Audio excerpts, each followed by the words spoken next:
to another segment of The Journey. I'm Marie Loff, and today we have with us Linda Russell. Hey, Linda. Hey. Linda owns a styling business called Linda Russell Style. Would you like to tell us a little bit about that? I would. I actually have a lot of different areas that I do in styling. So I'm a wardrobe stylist, I do prop styling, I art direct photo shoots, and that can range from working with people, commercials, TV, editorials, magazines. Social media is huge. That's another one. So I do that for a wide variety of clients. How did you get into this? I actually was a graphic designer, and I was working at Kohl's corporate in Milwaukee, Wisconsin. And I was doing ads and layouts and things like that. I had asked the same question you asked. I'm like, who puts this together? Who does all that? And they said that they had a photo studio. So I job shadowed at the Kohl's photo studio for about 3 months. And after 3 months, they offered me a full-time styling position. And I worked there for about 5 years and then went freelance, moved to the East Coast to Baltimore and DC area for Under Armour. And then I got promoted to their senior stylist. And then after that contract ended, which was 3.5 years, I decided to start my own business. So I've been running my own business now for, oh my gosh, it'll be 4 years in July. What's the transition from going corporate to going individual business owner like for you? It was a little tough, but it's really nice. You have a lot more freedom. You can pick your own hours. You don't have somebody over your shoulder telling you what you have to do. It's a little scary, especially during this time with COVID-19. So that is a little tough because I don't have a steady paycheck. But I feel like if you never push yourself and you never do it, you'll never know what you can achieve. And it's been a really, really good move. Could you give us a quick run through of what a typical stylist shoot looks like for you? Sure. There's a lot of different shoots, but most of them, if not all, they start with a creative brief. So you have a creative brief that a client will give me, and I'll go through it, outline the certain things that I need to do for National Geographic, for example. With them, I have a mood board, I have props put together, I have every single thing laid out with a shot list, what needs to be bought, what needs to be ordered, and then executing that in the studio or on a location. And then I get approval from the client to move forward. But you mentioned National Geographic, and before all this happened, you styled a photo shoot for a book for them, right? I did. I actually have it here. Yeah, it's really exciting. It just got published in March, and they sent me a copy. And this is one of the spreads that I styled. So we actually made the bread, placed the towel right there. I cut the bread, put the knife there, got all the props. So it looks like this when it's all said and done. It was pretty cool. It turned out awesome. Yeah, it did. That's exciting. Yeah, I'm really excited. My first book ever, so it's exciting. You had done work for them before. Yes. How did you get assigned to that particular book? So what I can suggest for anybody, any freelancer, any person starting something out or as a business, the best recommendation is from the people that you work with. So I have been working with their photographers and actually an art director. I gotta throw her name out, Danny Bradford. She is the one who got me in there. She was an art director there and needed a stylist for some photo shoots and asked me because I had worked with her at Under Armour.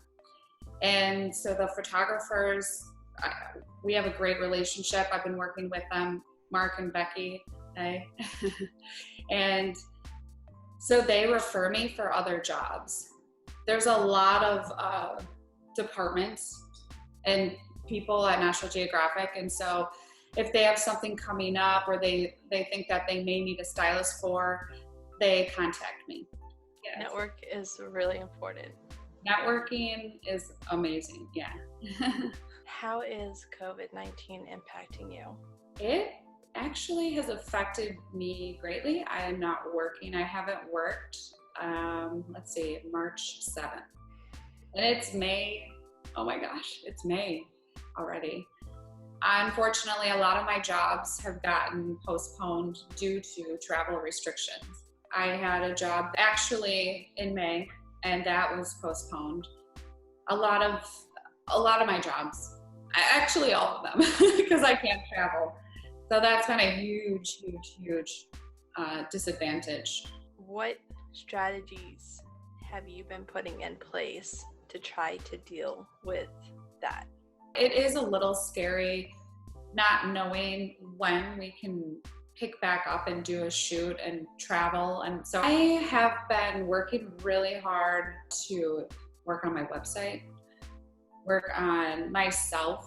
I've been trying to do things virtually, style photo shoots virtually, help people come up with ideas for shoots. I've on Instagram, messaging people back and forth, providing guidance for wardrobe solutions, ideas for photo shoots, and just connecting with other creative people out there. You know, I'm new to Texas too. I just moved here. So I'm really trying to network and connect with those people. So when this is over, I can get back into the swing of things and get my business going again. The stuff going through the SBA, were you able to apply for any of that? I applied for unemployment March 19th, and I still haven't received anything.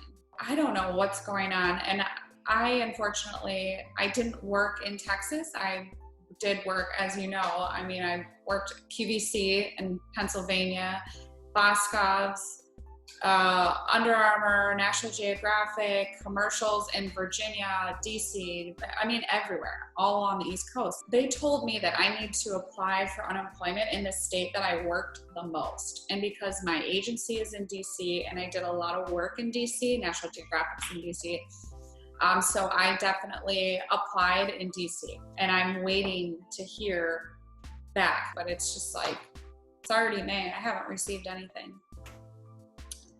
And I know a lot of people haven't. A lot of my friends, you know, all over, not even just DC, other states, they haven't gotten anything, any support. And even some small businesses, you know, they applied for the loan, and unfortunately, they didn't get it. I applied for the loan.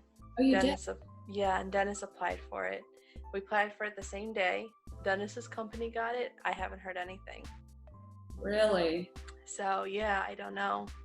And there's not really any info out there. And like they say that you can check your status, but every time I try to check it, it's just a ring around. We haven't even gotten our stimulus check yet either. That I did get. But on the other hand, we didn't have direct deposit set up. Unfortunately, like, I can't believe that we did it. And so that is part of the reason. I do know that, but it's just crazy. You know, I've been emailing back and forth with a woman who works for unemployment out of DC, and I keep asking her, like, when am I going to get paid? Like, what's happening? And she's like, oh, unfortunately, you know, we're waiting on our systems, our computer systems, and our website to update with the new guidelines. And it's always something. Like, I'm just like, okay, well, I'll keep doing my certifications every week. Every Sunday I sit down, I do my certification online.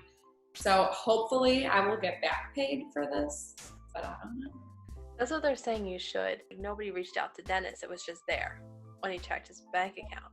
So I called my bank and asked them about it, and they were like, what's that? And I'm like, I'm a little worried you don't know what that is. Like, so I had to explain to the lady what it was, and she's like, nope, don't know nothing about it. I was like, okay. I mean, I'm very fortunate that I am married and that my husband is working. I just don't know. I feel terrible for the people that are single, are freelancers, that have their own business. Man, it's got to be really, really, really, really tough. So it's really hard. I understand people want their businesses to reopen and things like that, but it's also a little scary at the same time.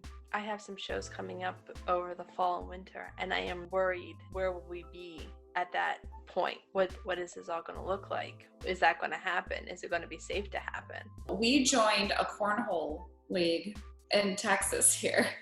So, well, some people don't know what cornhole is. Bags, you throw the bag. But anyways, so we joined that, and they are actually opening next week. So they're disregarding the guidelines completely, which I am actually not okay with, because again, my husband's older than I am. He's a guy, so he's actually not going to play. I said I was on the fence, but I just feel like, wow, you guys want to start playing in a cornhole league next week already? And it's like the death rate hit its highest in Texas today, or yesterday. So I just feel like that is way too soon, and I don't understand why they're not obeying by Dr. Fauci's guidelines. May 15th is when the second phase 2 is supposed to open. Are you seeing a lot of people disregarding the social distancing? I guess not so much the distance. People are trying to keep their distance, but there's a lot of people out right now. I mean, the weather, it's beautiful weather right now here, so everybody is outside. I mean, yesterday we did go for a walk. We went hiking, and it was really nice. There were a lot of people around, but we kept our distance, so it was okay. But hardly anybody was wearing masks or anything. And there were groups of kids jumping in the water, having fun, stuff like that.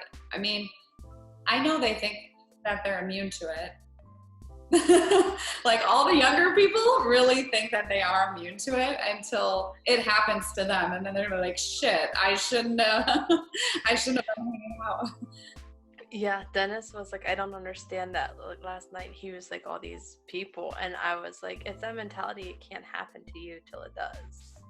Exactly. No one really takes it seriously until they know somebody directly, where it's their mom or their dad or brother or sister or significant other or whoever. I mean, unfortunately, that's the way our society is. Yeah. Like, meanwhile, I go to the store and I run away from everybody. I told Dennis when we got in the car, I was like, do I run away from everybody? Is it weird? Because somebody comes up next to me and I'm like freaking out. I see somebody come behind me and I'm like, okay, I'm moving, and I'm like, and I'm running away.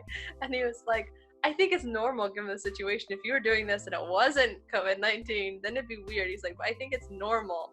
Like, right now, he's like, I freak out. But it's like, they just come right up behind you, and it's like, no. It happened to me at Target. This lady, she was so close to me, and I like turned around, looked at her like, lady, 6 feet, please, back away.